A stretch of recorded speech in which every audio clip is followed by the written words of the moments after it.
This is what the Starbucks logo would look like from behind. This is her tail, and it is spread wide open.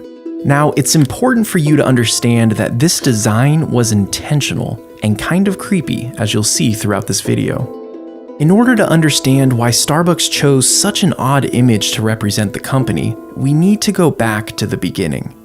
It was 1971, and the founders, inspired by Moby Dick, chose the name Starbucks. With Seattle being a port city and their coffee coming in on ships, they wanted their brand to be related to the sea. Next on their list was to find a logo. According to the company's website, while they were studying old marine books, a mysterious nautical figure called to them. They had discovered a 16th century depiction of a twin-tailed mermaid, later to be identified as a siren. And almost immediately, they knew they found their logo. You might assume that they chose the siren because it looked like a mermaid and lived in the sea, but there's actually a deeper and darker reason behind their decision. You see, the siren has its own history that's sort of troubling, and the original founders knew this. In Greek mythology, the siren was first interpreted as a bird with a woman's head. Later, they were pictured as a woman with wings and bird feet. They continued to evolve into a dragon-type beast, until finally being interpreted as the mermaid creature we see today. And regardless of the different variations, the characteristics of the siren remained consistent. They were seductive and violent. They used their beauty to seduce sailors to come with them in the water. Typically, a siren would sing and the sailors would be unable to keep themselves from her. They would literally jump into the water and to their deaths. You might remember sirens from the tale of Odysseus, when he tied himself to a mast to avoid being drawn in by their beauty and singing.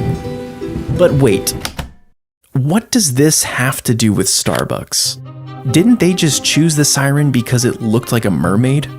Well, look at the first logo. The siren's chest was bare, and her split tail was seductively spread wide open. This depiction was no accident. The owners expected people to see Starbucks, smell Starbucks, and desire Starbucks. Just like the sailors couldn't deny the seduction of the sirens, the founders of Starbucks wanted to make you unable to resist their coffee. And this isn't speculation.